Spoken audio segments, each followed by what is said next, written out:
So in order to understand resonance or true knowing, first you have to accept that your inner being exists, and next you have to accept that your inner being is with you all day, every day, focused with you on what you're focused about, having an opinion about what you have an opinion about.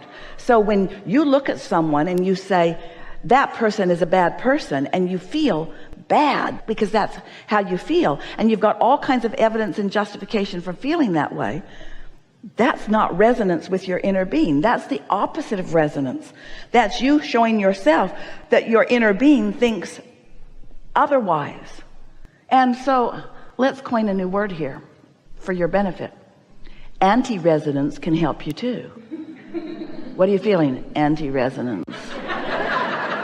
What do you mean? What I think about this is different than what my inner being thinks about this.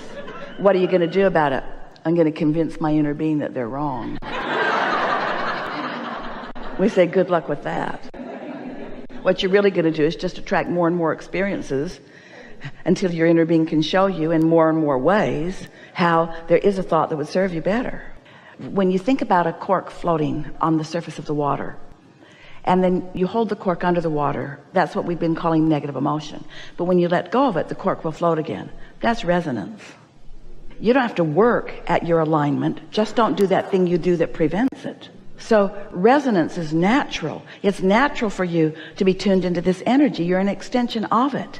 It's natural for you to feel good and for ideas to flow. Don't ask the impossible. Don't ask for resonance when you're having a step one moment. Step one moments matter. Contrast is important. That's how your vortex became filled with clarity about who you really are and what you really want. The contrast that you think you want to avoid is the stuff that puts the eternalness in eternity. You don't want to cease having step one moments. And so don't beat up on yourself when you don't feel resonance with source when you're having a step one moment. This is the time of launching the rocket. This is the time of asking. In fact, the evolution of all things only exists because you are willing to subject yourself to contrasting experiences that cause you to define really good questions. And sometimes it takes some exposure to quite a lot to cause you to define a really good question. And you can't get a really good answer without a really good question. And you can't get a wonderful life-giving solution unless you have explored its absence for a while. Are you getting this? So we want you to love yourself and embrace all of it, because it's all part of the expansion process. And when you do that, you'll be in the middle of some mess and someone will say, why are you in such a good mood? And you say, oh, I'm having a growth spurt. Really good stuff is coming out of this. Really good stuff is coming out of this. Here's something that is powerful to consider.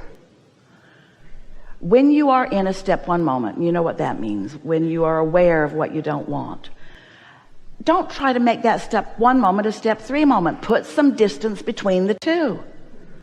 And by some distance, we mean time, space, time, mostly time, but time and space.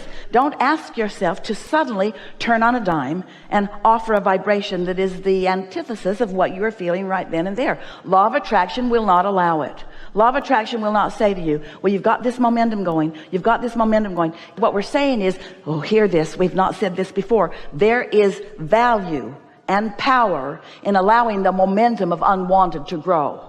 If you don't allow the problem to get bigger, little problems bring little solutions. Big problems bring big solutions. Yes? Just know the distinction. Just know the distinction. So give it all you got, let the problem grow, and then take a nap. And when you wake up, maybe you'll be in the receiving mode of the solution, but don't immediately go back to the problem. Because there are people that hold themselves in the problem mode their whole life.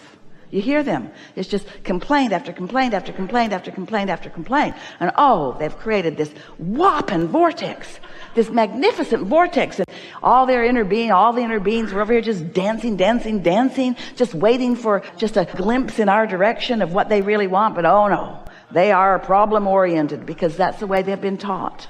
Find resonance with the solution. Have you ever heard of someone called Jesus? He said, turn the other cheek. Mm-hmm. That's what he meant. That's what he meant. You've seen this. Now look over there. You live this life as a reason to allow the energy that creates worlds to flow through you. It doesn't matter what you are using as your reason for focus. Source energy will flow. And the point is energy flowing. Finding something that you're focusing upon, that you are asking energy to flow. You are the project. You didn't come to create world peace. You came to find personal satisfaction and contentment. You didn't come to solve the problems of the world. You came to define your own problems and bring solutions to those. You are the project. You are the important project. You are the joy-seeking project. You are the life-flowing project. And everyone like you has direct access to all of this. You don't need to save the world. In fact, you can't. They all have equal access to this energy. Everyone has contrast. Everyone has a vortex. Everyone is summoning energy. Everyone is either letting it in or not letting it in any moment. And you certainly can uplift them and assist them by demonstrating through the clarity of your own example how to live joyfully and happily ever after. But you didn't come to save a world that doesn't need saving. You came to demonstrate your own joy that others might find theirs as well.